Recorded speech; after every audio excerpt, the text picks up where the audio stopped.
me! You hear me? I'm not letting you take my home! Rain dripped off the brim of my cowboy hat as the concrete truck backed up over the spot where my family's barn had stood for 40 years. 20 heads of cattle, huddled under blue tarps 50 yards away, shivering in the cold drizzle where a legal, federally protected structure had once given them shelter. "Keep it coming," the foreman shouted, guiding the mixer toward the wooden forms his crew had spent 2 days building over the original foundation my grandfather poured in 1983. Every beep of the heavy equipment sounded like an accusation. This is what it took. To force an HOA president to obey the law she thought didn't apply to her, Smith. The construction foreman walked over, blueprints tucked under his arm, water rolling off his yellow hard hat.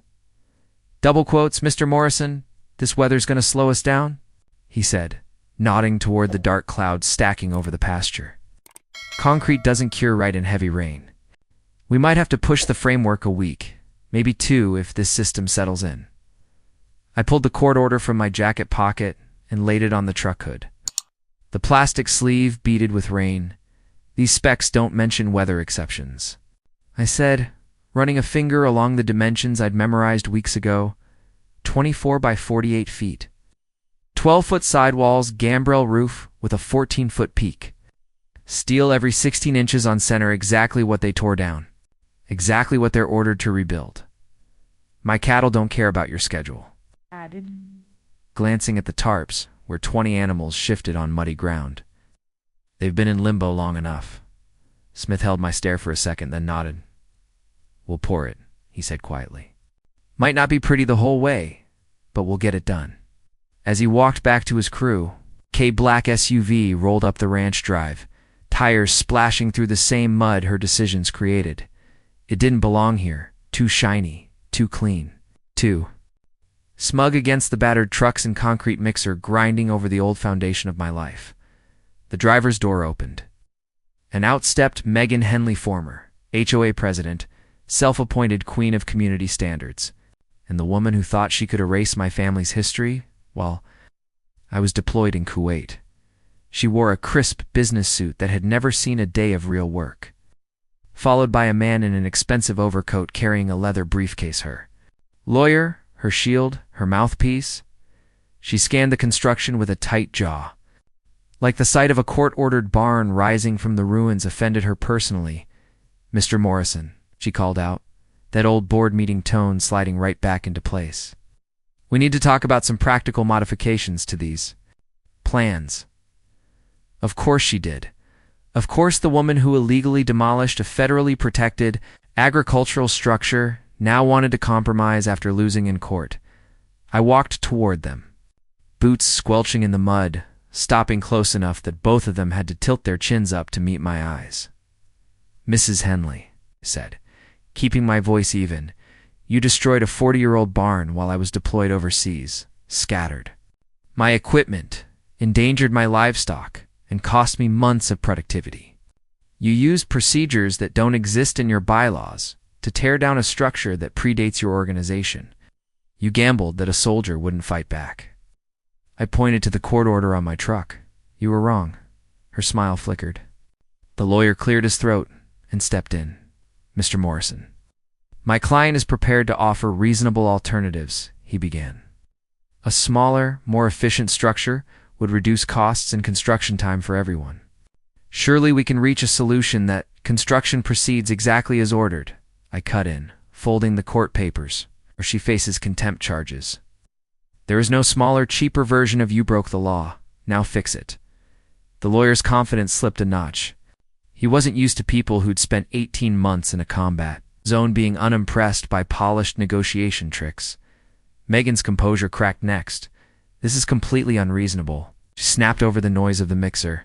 "We're building you a brand new barn at enormous expense. The old one was falling apart. We did you a favor." There it was, the arrogance that tore my life down to bare concrete. "The original structure was sound and legally protected," I said.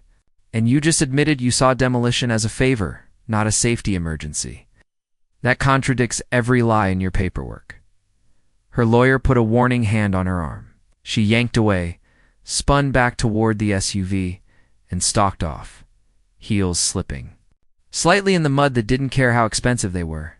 They came here to bully, left realizing the game had changed, as their SUV disappeared down the drive. I turned toward the tarps where my cattle watched me with that same quiet patience they'd shown through every storm since this started. They didn't know about lawsuits, injunctions, or federal protections. They just knew a barn that had always been there, vanished while their owner was serving his country. Justice was finally being poured into forms in front of me, inch by inch, truckload by truckload. But to understand how we got from rubble to a court-ordered rebuild, you have to go back 6 months to the day I drove home from Kuwait and found my life ripped out by its roots. 6 months earlier, my dusty pickup rolled through the gates of Morrison Ranch, the same wooden sign still hanging where my grandfather had bolted it in. 1983, Morrison Ranch, 1983. The pastures looked exactly like the pictures I'd carried in my head. During long nights in the Kuwaiti desert, toke trees on the ridges, rolling grass, fences that marked the edges of the only place that had ever truly felt like home. My duffel bag sat on the passenger seat, a reminder that 18 months of combat routines hadn't completely left my shoulders yet. I was already making a mental checklist as the gravel crunched under my tires. Check every animal, inspect the roof, restock vet supplies, walk the fence lines, test the water systems. My neighbor, Jim Patterson, had been keeping an eye on the cattle and basic maintenance. But ranching is hands-on work. You can't outsource instinct. You can't hand off the way a cow moves when something's wrong, or how a water trough looks when a line is about to fail. As I rounded the last curve toward the barn, I was thinking about projects, not problems. The old roof needed work before the heavy rains, and I was actually looking forward to getting up there, hammer in hand, trading sand and concrete blast walls for lumber and tin. Then the barn wasn't there. 1 second. I was picturing the same red structure that had anchored our ranch for 4 decades. The next, I was staring at an empty slab of concrete and 20 cattle standing exposed in a field that suddenly felt wrong in every direction. I stopped the truck so hard the seatbelt dug into my chest. The world went quiet in that way. It sometimes does after an explosion, no sound, just pressure. I stepped out, boots crunching on gravel mixed with shattered concrete and broken boards. Walking the perimeter felt like working a crime scene, not coming home. The foundation showed clean brake lines where walls had been cut away. With heavy machinery, lumber lay in piles, some pieces still holding the same brackets and hardware I'd installed myself during past repairs. This wasn't storm damage. This wasn't old age. This was demolition. Equipment bays that had once held thousands of dollars in tools, feed, and veterinary supplies were bare. Hay bales that should have been under cover lay half-rotted in the open, ruined by weather they never should have seen. My hands shook as I nudged a chunk of broken concrete with my boot, seeing the clean edge where a wall used to rise. 40 years of family work had been cut off at the ankles and hauled away like trash. Can you imagine coming home from deployment, expecting your life to be waiting for you, and instead, you find it crushed, scraped up, and carried off in somebody else's dump truck? Who do you think had the nerve to do this to a soldier's property while he was overseas? We were about to find out. Standing in the middle of that bare concrete pad, the shock hit in waves, first in my chest, then in my gut, then in my fists. Curling tight at my sides, the cattle in the open field stared back at me, shifting uneasily, as if they were waiting for me to explain why the one constant structure in their world vanished. Dark clouds were already stacking up on the western horizon, building into the kind of system every rancher watches with equal parts respect and dread. Back in Kuwait, weather meant dust and heat. Here it meant cold, rain, wind, animals that needed shelter they suddenly didn't have. I forced myself back into motion. Standing in the ruins might feel personal, but the weather didn't care about my feelings, and neither did the next. Storm front barreling in. I jogged to the truck, fired it up, and pointed the hood toward the cattle. Honking in the pattern they'd learned meant feeding time. They started moving toward me automatically. What? Muscle memory, overriding confusion, trusting that the man in the old pickup was about to make their world make sense again, only this time, I had nothing to feed them, nowhere to put them, and none of the equipment I'd spent years collecting to handle emergencies like the one rolling in over our heads. "Come on, girls," I called out the window, voice steady, even if nothing inside me felt that way. "We're moving to higher ground." They fell in behind the truck as I headed toward the Pattersons' property line, slow-moving line of displaced animals, trudging through mud where there should have been dry bedding and solid walls. The routine of herding them calmed my hands. Even as my mind kept flashing back to the empty slab and the jagged piles of broken lumber, by the time we reached the shared fence, Mrs. Patterson was already at her kitchen window, hand over her mouth, eyes fixed on the small procession in her yard. A second later, she hurried out the back door, apron still on, wiping her hands like she could scrub the guilt off with dish soap. "Jake. Honey, I'm so sorry," she called, walking toward the fence with the helplessness of someone who'd been carrying bad news around for too long. "We tried calling you, but the military said they couldn't forward messages about property issues. They said you were unavailable. The who did what?" I asked, barely keeping the edge out of my voice. "The HOA," she said, the words landing like a punch. "That didn't make sense. They came through about 3 months ago with heavy equipment and just tore everything down." I stared at her for a second, convinced I'd misheard. "What authority does a homeowners association have over a barn on private ranch land?" I asked. "This place isn't some cookie-cutter subdivision. That's structures. Older than most of their parking lots." She twisted her fingers in her apron, eyes shining with a mix of anger and embarrassment. "Jake, they showed up with paperwork," she said. "That woman Megan something. The president said the barn was deteriorating and a safety hazard. She told Jim they had the right to remove dangerous buildings and said they'd contacted you and got no response." Thunder rumbled in the distance, rolling low across the pasture like the sky itself was weighing in on the conversation. "Where's my equipment?" I asked, the word equipment barely containing everything I meant: tools, feed, veterinary stock, years of investment. My feed, my vet supplies, the mixer, the elevator. What did they do with all of it? "I don't know," she admitted. "They hauled everything away in big trucks before we realized what was happening. Jim tried to stop them, but they waved papers at him and said it was all legal. They wouldn't listen." Lightning flickered behind her as she gestured toward their barn. "We can pack your girls in with ours for tonight," she said. "It'll be tight and messy, but at least they'll be under a roof." The first cold raindrops started to fall as if on cue, sharp and hard, turning the dirt around our boots into slick mud in seconds. Whatever emotional fallout was coming would have to wait right now. Getting 20 confused cattle under cover took priority over everything else. Military planning instincts took over. Get the herd moved. Count heads. Check for injuries. Stabilize the situation. Emotions go in a box. Logistics go on the checklist. We pushed the animals toward the Patterson barn as the sky opened up. Rain slamming down in sheets that blurred the fence lines and turned hoof prints into deep sucking craters. By the time we crammed the last cow into an overcrowded stall, both of us were soaked, and the storm had fully arrived. It wasn't until the door slammed shut behind the last animal that the silence, between claps of thunder, finally gave the truth room to breathe.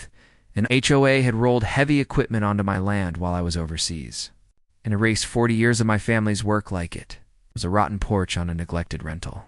That wasn't a misunderstanding, that was an attack. The next morning, the storm had passed, but the damage hadn't. Puddles sat in the corners of the old foundation like little mirrors, reflecting a gray sky that matched the way my chest felt. I sat in my truck for a solid minute, engine off, staring at the slab where my barn had been, forcing myself to accept that this wasn't some bad dream I'd wake up from in a bunk thousands of miles away. Then I picked up my phone and dialed 3 numbers I never expected to use for something like this. 911. "What's your emergency?" the dispatcher asked. "This is Jake Morrison at Morrison Ranch on County Road 15, I said. "Someone demolished my barn with heavy equipment while I was deployed. tore it down to the foundation, and hauled away thousands of dollars worth of equipment without my permission. There was a pause. Then the calm professionalism came back on the line. I'm dispatching a deputy to your location, Mr. Morrison. Please remain on the property until law enforcement arrives. I hung up and stepped out of the truck, the cool air hitting the back of my neck like a reminder to stay focused, if there was even a chance. This could be treated as criminal destruction. Instead of just paperwork, I was going to push it as far as the law allowed. Deputy Morgan showed up about half an hour later. Parking near the edge of the slab and climbing out with a camera and a notebook, he had the look of a man who'd seen a lifetime of disputes about fences, easements, and property lines, but not a lot of full-scale, unauthorized demolitions. Mr. Morrison, he asked, walking toward me. I'm Morgan with the sheriff's office. Dispatch said you had some property damage. Not damage, I said, gesturing at the concrete. Destruction. This barn was fully functional when I left for Kuwait 18 months ago. Now it's gone, and everything in it went with it. He walked the perimeter in slow practice steps, snapping photos of the debris piles, the clean brake lines in the foundation, the torn brackets still hanging off broken boards. This is more extensive than what we usually see, he admitted. This isn't kids with spray paint or a drunk driver taking out a fence. This took planning and heavy machinery. You're telling me? I said. Any idea who might have done it? I was hoping you'd tell me, he replied, scanning the edges of the site. He stopped suddenly, frowning at a metal post near one corner of the slab. What's this? He muttered, walking toward a plastic sleeve zip tied to the post. He slipped the papers out and started reading, his eyes narrowing as he flipped through. Looks like an official notice of structure removal, he said.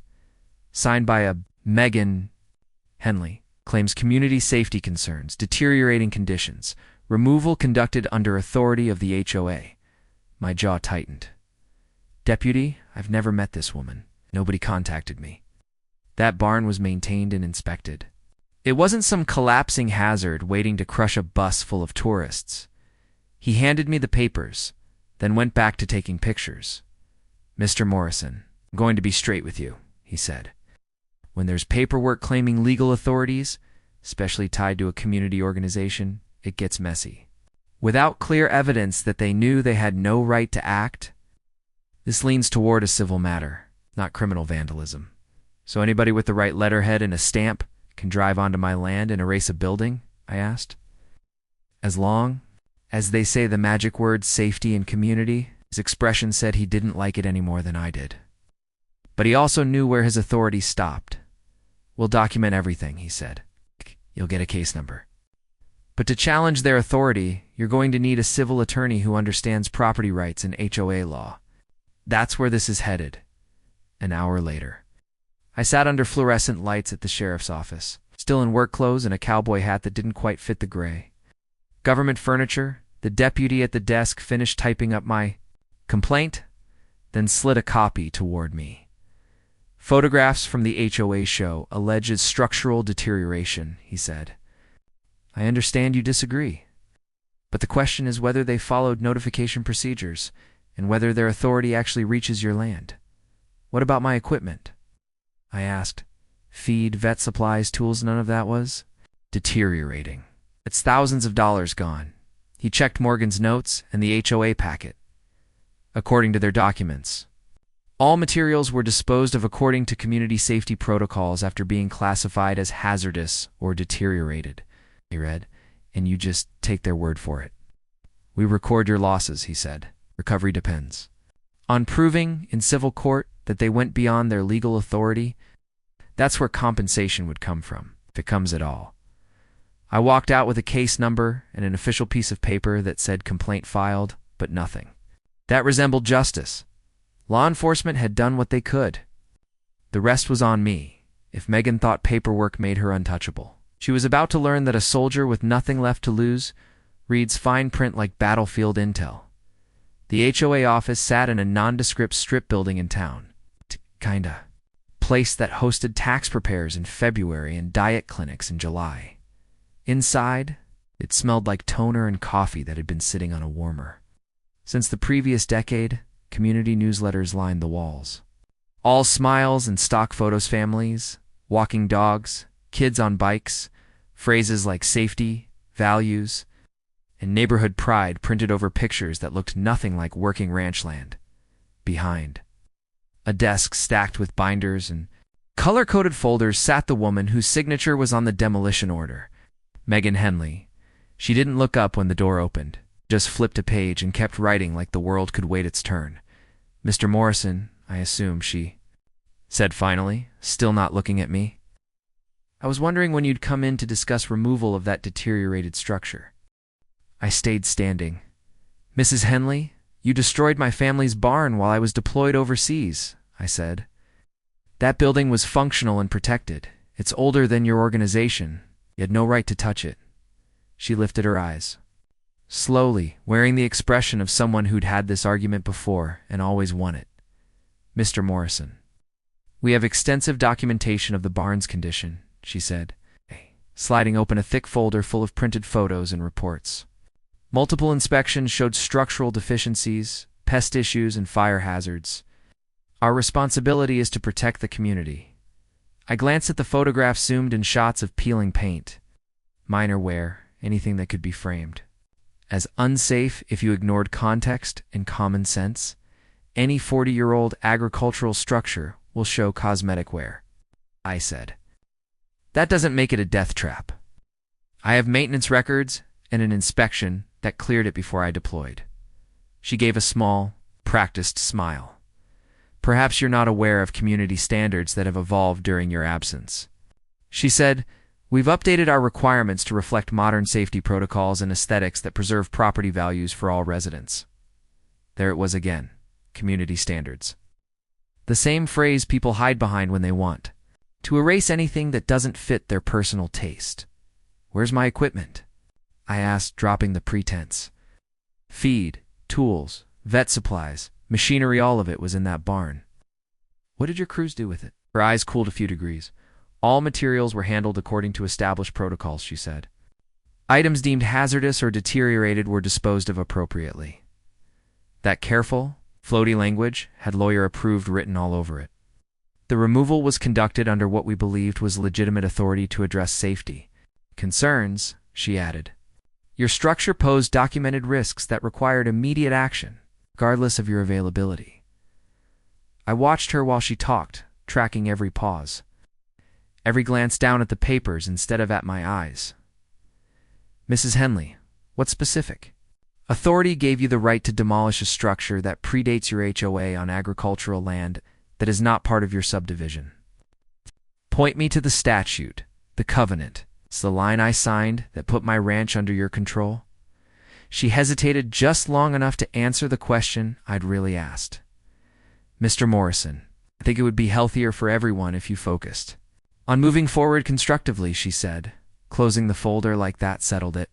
"Fighting established procedures rarely benefits anyone. There are proper channels if you'd like to apply to rebuild a compliant structure." Translation: we did what we wanted. We don't expect you to have the time or money to fight it. As I walked out of that office, one thing was crystal clear. Megan wasn't just confident. She was comfortable. Comfortable acting like my barn was an eyesore. Comfortable treating my deployment as an opportunity. Comfortable assuming no one would ever push back hard enough to matter. She was about to find out exactly how uncomfortable a determined rancher with the military background could make her life 2 days. 2 days after my meeting with Megan Henley, I stood at the demolition site with a clipboard and a pen, forcing myself to catalog every piece of equipment that had vanished along with my barn. The sun beat down on the bare concrete, and the whole scene felt like trying to inventory ghost things that should have been there, but weren't. My veterinary cabinet alone had held over $3,000 worth of antibiotics, vaccines, and surgical supplies. The feed mixer, $1,500 piece of machinery I'd bolted to the floor, just 2 years ago, would have required a forklift or tractor to move. The motorized hay elevator system, with its conveyor belts and automated controls, had turned back-breaking manual labor into something efficient and sustainable. Every item on the list represented hours of work. It's careful budgeting and the kind of incremental improvement you make when you're building something meant to last. and all of it had been hauled away like it was scrap metal from a junkyard. I was halfway through the list when I heard boots on gravel behind me. "Jake, you need to see this," Jim Patterson called, walking toward me with a manila envelope tucked under his arm and urgency written all over his face. He handed me the envelope and waited while I pulled out a stack of printed photographs. "My security camera covers the fence line between our properties," he said. "Caught the whole demolition. Thought you might want copies before anything." Disappears. The first photo showed heavy equipment tearing into the barn's sidewall. Workers in hard hats moving with the efficiency of a crew that had done this before. The second showed two men carefully loading my feed mixer into the bed of a truck, not tossing it, not scrapping it, but handling it like merchandise.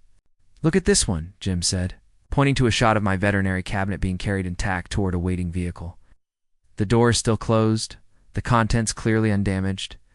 "They didn't destroy it," I said slowly, the implication settling in like stones in my gut. "They stole it." Jim nodded grimly and handed me a crumpled receipt that had fallen from one of the trucks during loading. It was from an auction. House agricultural equipment sales dated the week after my barn came down. "This isn't a safety removal," I said, staring at the receipt. "This is theft dressed up as community service." The tire tracks and the mud around the foundation matched the vehicles in Jim's photos, providing physical evidence that connected the demolition crew directly to the site. The systematic removal of valuable equipment, while leaving worthless debris behind, wasn't the work of people cleaning up a hazard. It was a coordinated operation with a profit motive. "We need to get this to the sheriff," I said, carefully organizing the photos and receipts back into the envelope. "This changes everything. It's not a civil dispute anymore. It's criminal theft caught on camera. If you're rooting for Jake to expose this whole operation and get justice, stay with me, because this is where it gets good." That afternoon, storm clouds rolled in faster than the weather forecast predicted, forcing me into an emergency I wasn't equipped to handle. The cattle were still crammed into Patterson's barn, and with another front moving in, I had to find better temporary shelter before conditions turned dangerous. Rain started falling in heavy sheets as I struggled to guide 20 confused animals through muddy pastures toward a 3-sided equipment shed that would barely fit half of them. Lightning cracked overhead, and the cattle moved reluctantly, their instincts screaming that something about this whole situation was wrong. Halfway through the move, I noticed one of my older cows limping badly, falling behind the rest of the herd. I jogged back and found a deep gash on her rear leg, blood mixing with rainwater. The cut obviously fresh from stepping on sharp debris scattered around the demolition site. "Easy, girl," I said, trying to get close enough to assess the wound while she shifted nervously in the downpour under normal circumstances. I would have grabbed my veterinary kit from the barn, cleaned and stitched the wound in 15 minutes, and had her back with the herd before infection became a concern. But normal circumstances were buried under rubble, and my supplies were gone. The nearest vet clinic was 30 minutes away, and an emergency call-out in the middle of a storm would cost hundreds of dollars I hadn't budgeted for. Emergency. Boarding fees for 20 cattle were already burning through. My savings faster than I could track.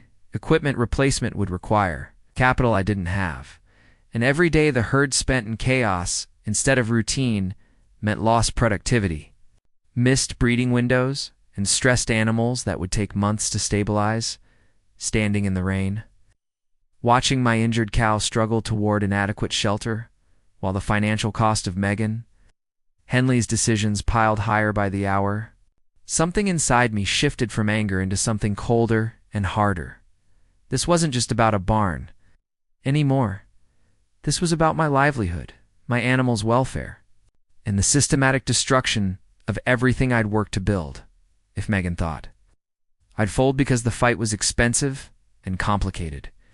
She'd badly miscalculated who she was dealing with. The next morning, I walked into the county planning office wearing clean ranch clothes and my best hat.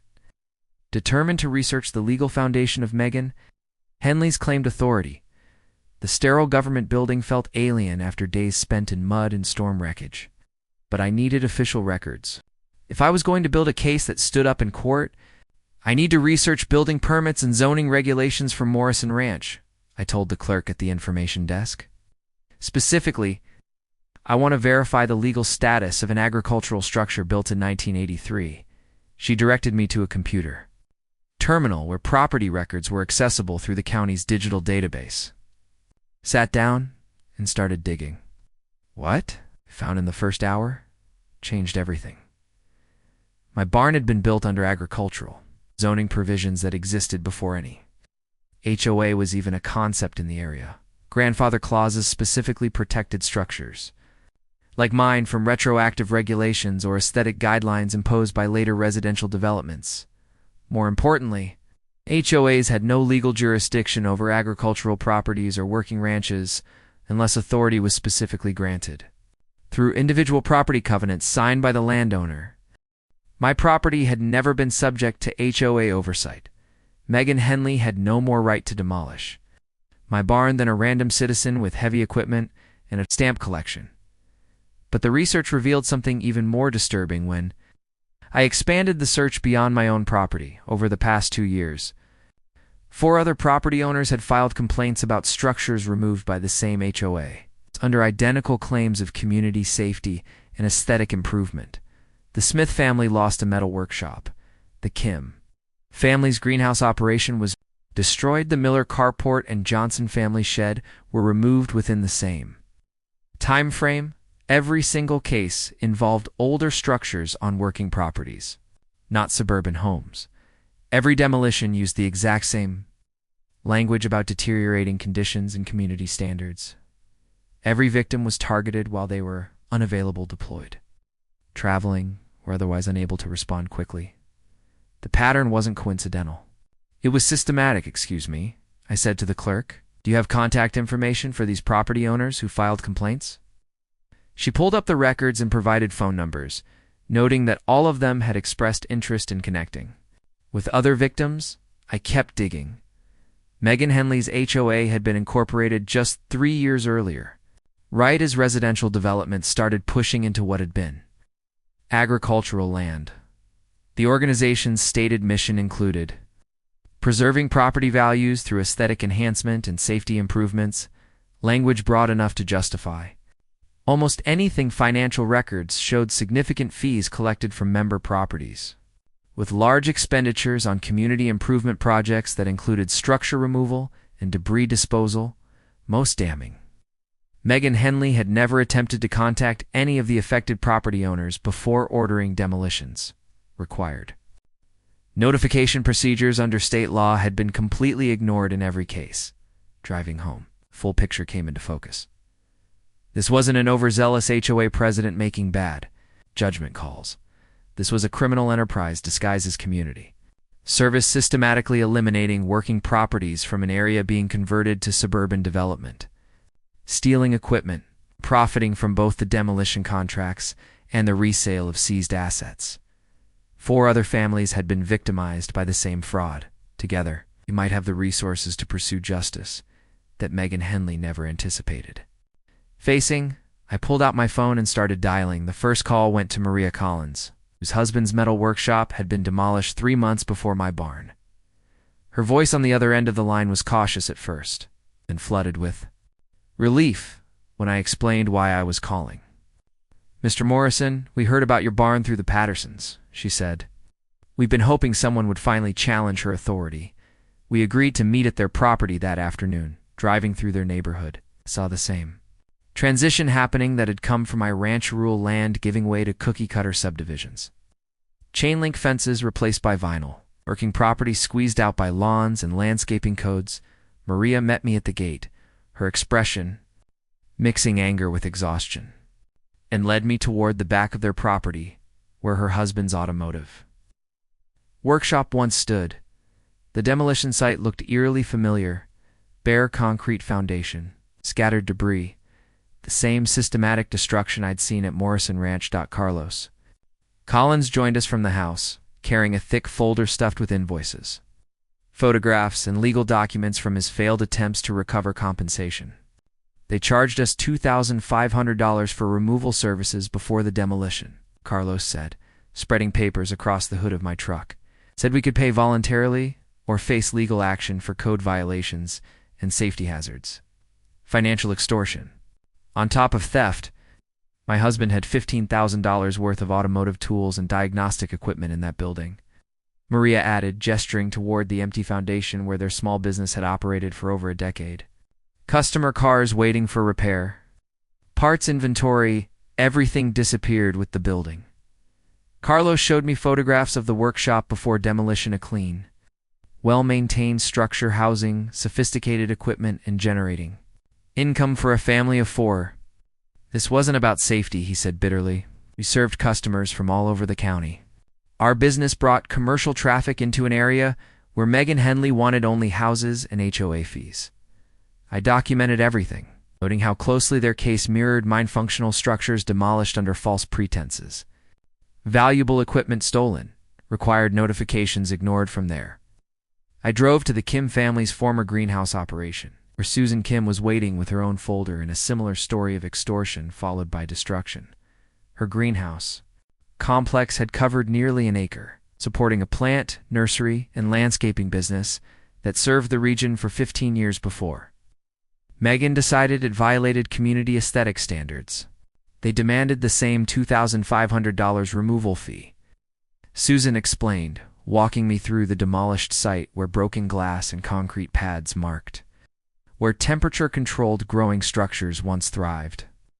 When we tried to appeal, they accelerated the demolition schedule and destroyed everything during a single weekend. The Kim family's losses exceeded $50,000 in infrastructure, plant inventory, and specialized greenhouse equipment accumulated over years of business development. We lost customer contracts, breeding stock, and 15 years of reputation, Susan said, her voice carrying the weight of people who'd fought bureaucracy and lost. Both families described identical procedures used by Megan's organization.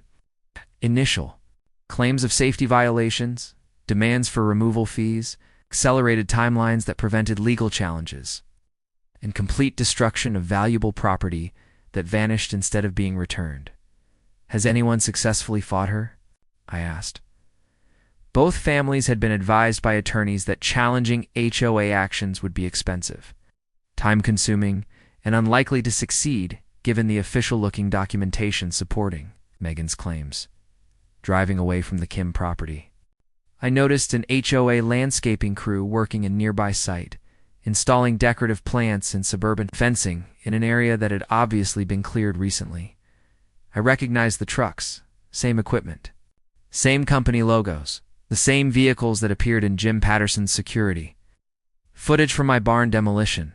I parked at the edge of the construction site and walked toward the crew foreman directing operations.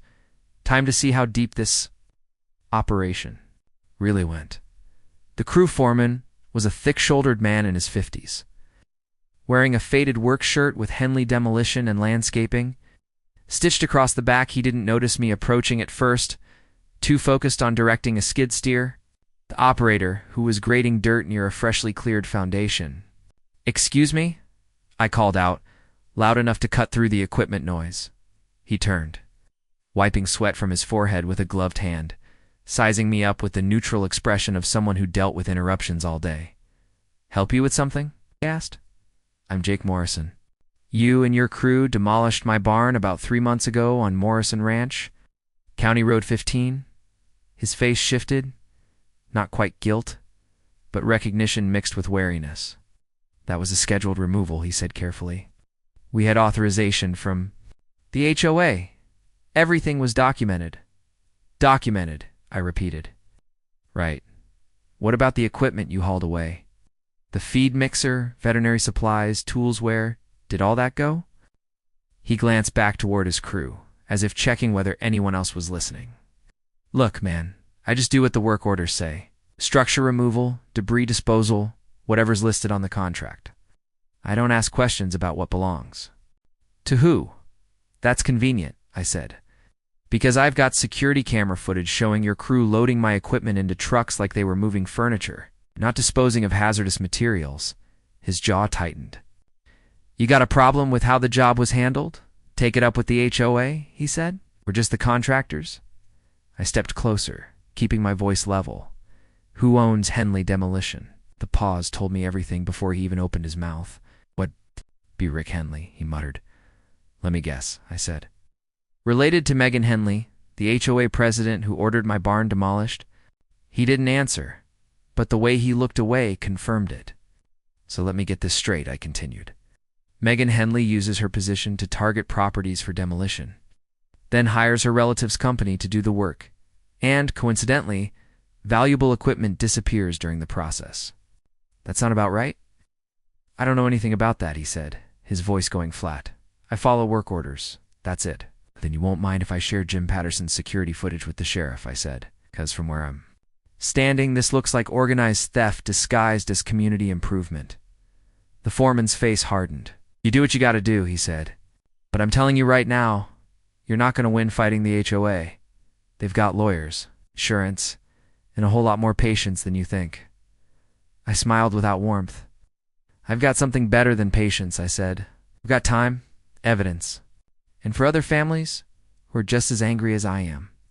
His expression flickered with something that might have been concern, but he turned back toward his crew without another word. As I walked back to my truck, pulled out my phone and called the one person I knew who could help me turn evidence into action, David Chen. A property rights attorney I'd met years ago through the County Ranchers Association. He answered on the second ring. Jake Morrison, he said, sounding genuinely pleased. Haven't heard from you in a while. What's going on?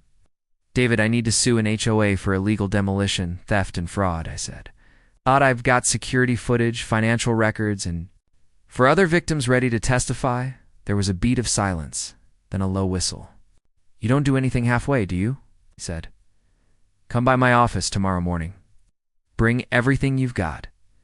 David Chen's law office occupied the second floor of an old brick building downtown.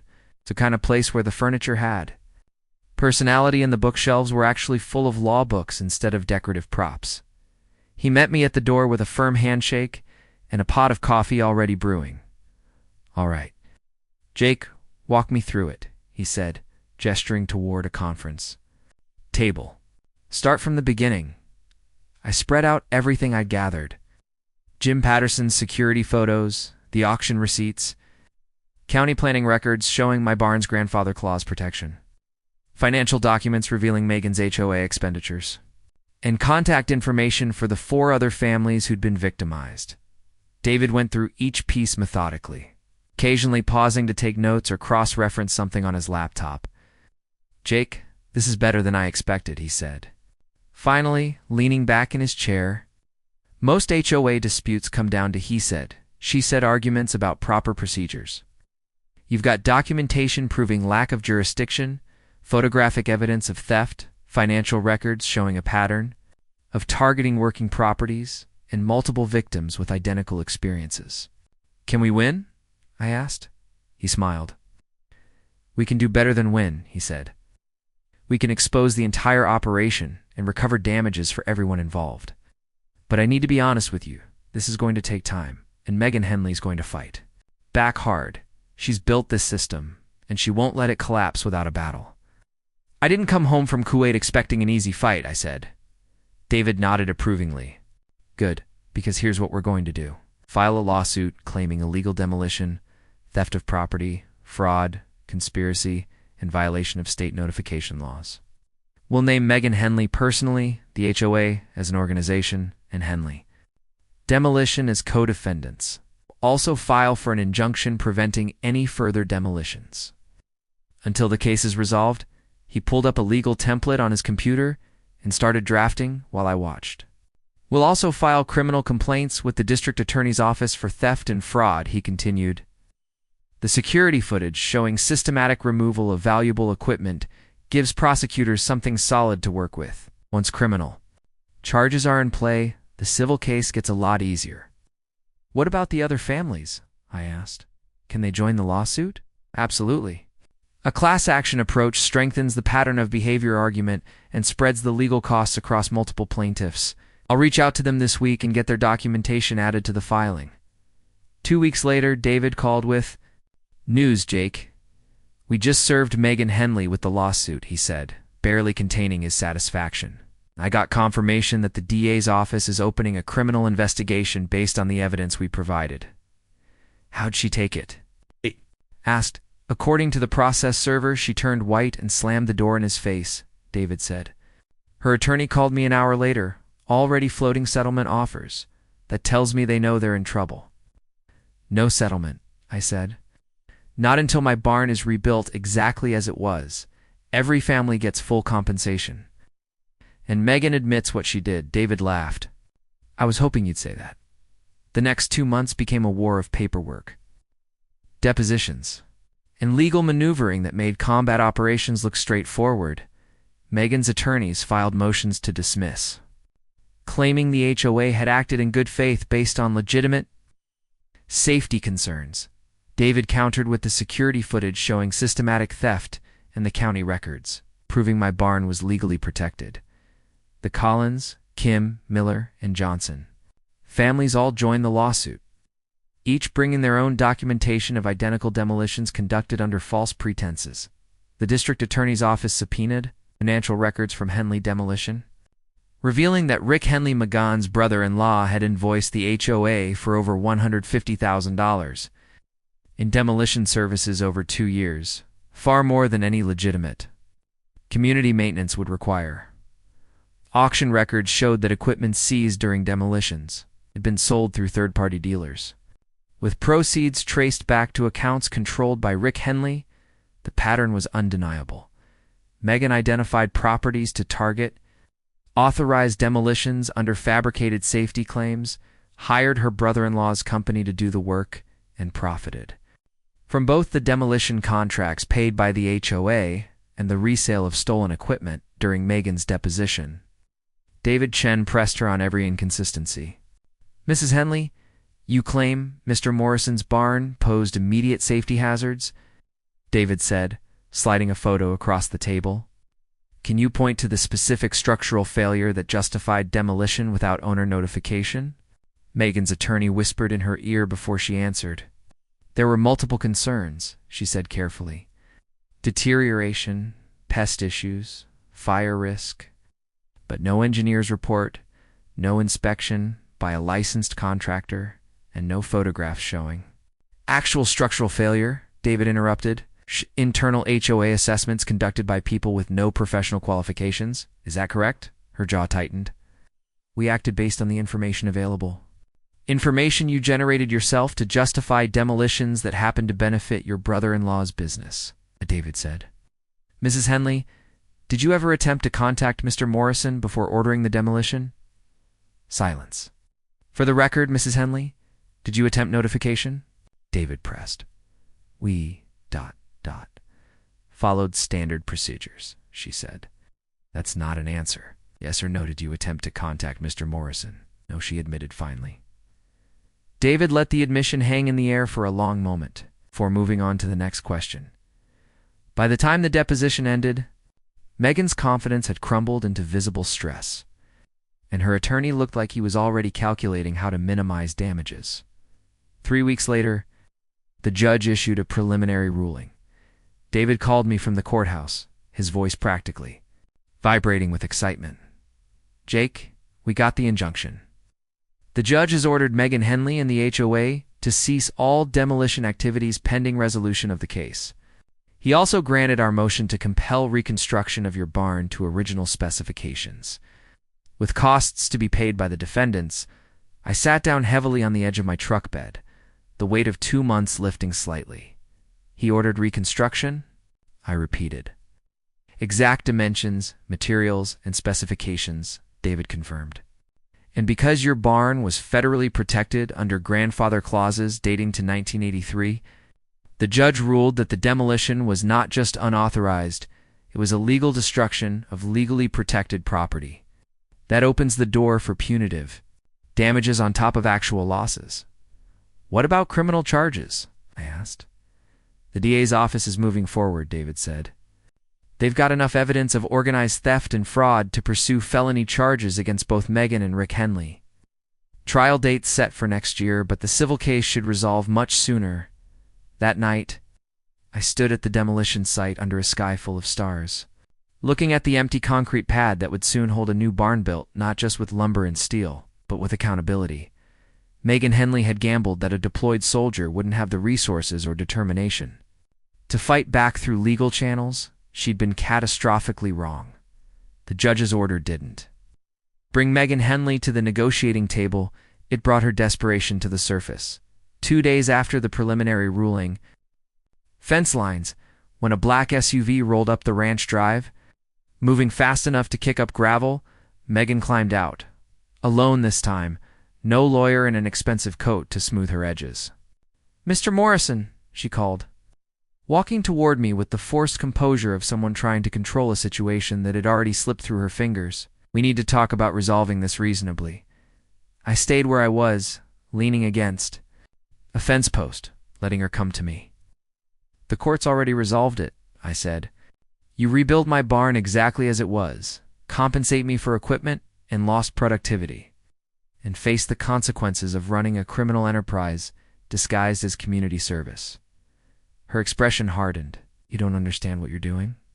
she said, voice dropping into something that might have been a threat if I'd been the type to scare easily.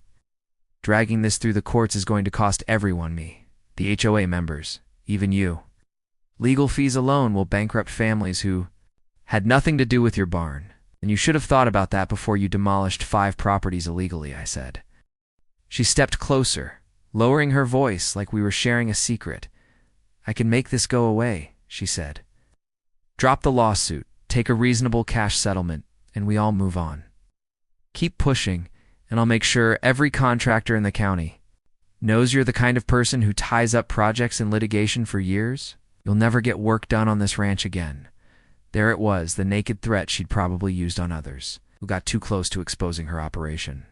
"Mrs. Henley, I spent 18 months in Kuwait dealing with actual threats," I said. "You think I'm worried about small-town contractor politics?" Her face flushed red. "You're making a mistake," she snapped. "You could have taken the settlement." And walked away. "Now you're going to lose everything." "I already lost everything," I said. "You made sure of that when you demolished my barn. The difference is getting it back with interest." She turned and stalked back to her SUV without another word, tires spinning in the gravel as she accelerated down the drive. That night, I called David Chen and told him about the visit. "She's panicking," he said. "That's good for us. But Jake, be careful. Desperate people do stupid things. Keep your doors locked, your security tight, document anything unusual." I didn't think much of the warning at first until 3 days later when things escalated in a way I hadn't anticipated. I'd moved my cattle back to Morrison Ranch after securing temporary shelters, determined to maintain as much normal routine as possible while waiting for reconstruction to begin. The animals had settled into a rhythm, adapting to the makeshift setup even. Though it was far from ideal, on a Friday night, I drove into town for supplies, planning to be gone maybe 2 hours, long enough to grab feed, parts for a broken water line, and a decent meal that didn't come from a can. When I got back, someone was camped on my property. A mud-splattered pickup truck sat parked 20 yards from the old barn foundation. A blue tent had been staked. Near the edge where my equipment bays used to stand, a man in his 30s stood beside a camp stove. Watching me approach with the casual arrogance of someone who belonged there, I parked and climbed out slowly, scanning the area for any others who might be hiding in the shadows. "Help you with something?" I called out, keeping my voice neutral. "Just exercising my rights," the man said, stirring something in a pot on the stove. "Public easement runs through here. Checked the county maps myself. I'm well within legal boundaries." "This is private property," I said, walking closer. "No easement runs through this section. You need to pack up and leave." He smiled without warmth. Double quotes. "See, I don't think that's accurate," he said. "I plan to stay until the county survey crew confirms. Otherwise, could be days, could be weeks." The setup was too deliberate. It's too confrontational to be random. Someone had sent him on. "I had a pretty good idea who's paying you to be here?" I asked. His smile widened. "I'm just a concerned citizen exercising property rights," he said. "Though, if I had to guess, I'd say someone's tired of you stirring up trouble where it doesn't belong." Classic intimidation tactic. Plant someone on disputed property, claim legal ambiguity, and force the landowner into a confrontation that could be twisted into harassment or assault charges if things turned physical. I pulled out my phone and dialed the sheriff's office, keeping my eyes on the man while the line rang. Sheriff's office, Deputy Morgan speaking. Deputy, this is Jake Morrison at Morrison Ranch. I've got someone camped on my property, claiming public easement rights that don't exist. Need someone out here to remove a trespasser? Be there in 15. Morgan said. The man's smile faltered slightly when he realized I wasn't going to engage in the confrontation he'd been sent to provoke. You're making this harder than it needs to be, he muttered, stirring his pot more aggressively. I'm making it legal, I said. Big difference. Morgan arrived 12 minutes later, parking near my truck and surveying the camp setup with the weary expression of someone who'd seen too many property disputes turn ugly. Evening, he said, walking toward the tent. I need to see documentation of your easement rights and any permits for camping on private land. The man fumbled for his phone, pulling up what looked like a county map screenshot. Right here, he said, pointing at a line that supposedly ran through my property. Public easement clearly marked. Morgan studied the image, then pulled up the official county GIS system on his own device. Sir, this screenshot doesn't match current county records, Morgan said. The easement you're referencing was vacated 15 years ago when the property lines were redrawn. You're on private land without permission. You have two options. Leave voluntarily, or I cite you for criminal trespass. The man's confidence evaporated. Look, I was just told there was an easement. Told by who? Morgan asked, pen hovering over his notebook. The silence stretched long enough to answer the question without words. Pack it up, Morgan said. You've got 10 minutes before I start writing tickets. The man broke camp in 8 minutes, throwing gear into his truck with the clumsy haste of someone who'd badly miscalculated the situation as he drove away. Morgan turned to me with raised eyebrows. Jake, somebody's trying real hard to make your life difficult, he said. This connected to your HOA lawsuit? I'd bet money on it, I said. Morgan handed me a copy of his incident report. Keep this, and if anything else happens, anything at all, you call me directly. That night, I sat on my porch with coffee going cold in my hands, watching the stars and thinking about how far Megan Henley was willing to go to avoid accountability. She'd tried negotiation. She'd tried threats. Now she was resorting to intimidation tactics that bordered on harassment, but every move she made just added evidence to the pattern. David Chen was building in court a pattern that showed calculated, deliberate abuse of power rather than simple mistakes or overreach. 2 weeks later, settlement talks finally began in earnest. David Chen's office conference room felt smaller, with 6 people crammed around the table. Me, David. Megan Henley. Her attorney, an HOA board representative, and a mediator brought in by the court. Megan looked older than she had during our first confrontation, the stress of months of legal pressure written in the lines around her eyes. The mediator opened with the standard speech about good faith, negotiations, and finding mutually acceptable solutions. Megan's attorney jumped in before he'd even finished. Our clients are prepared to offer Mr. Morrison a cash settlement of $35,000 to cover equipment losses and dismiss all claims with prejudice, he said, sliding a document across the table. In exchange, the injunction is lifted, criminal complaints are withdrawn, and all parties agree to mutual non-disparagement. David didn't even look at the document. Reconstruction of the barn to original specifications, full compensation for all 5 families, public acknowledgement of wrongdoing, and removal of Megan Henley from any HOA leadership position, he said. Those are our terms. Non-negotiable. The attorney's face reddened. That's completely unreasonable.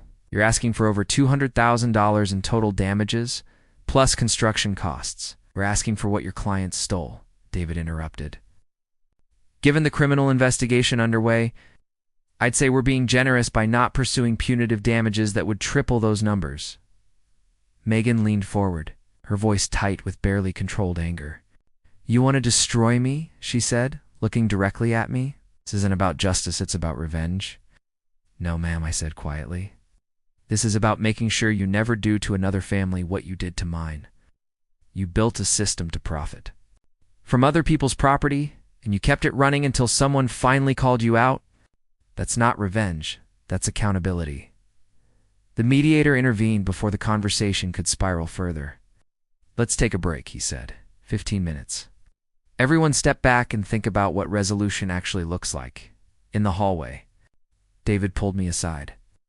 They're going to come back with a better offer, he said. The question is whether we push for everything or accept something close to get this resolved faster. What does your gut say? I asked. He smiled. My gut says they're terrified of what happens if this goes to trial with the criminal case running parallel.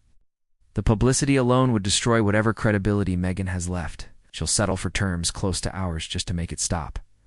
When we returned to the conference room, the atmosphere had shifted.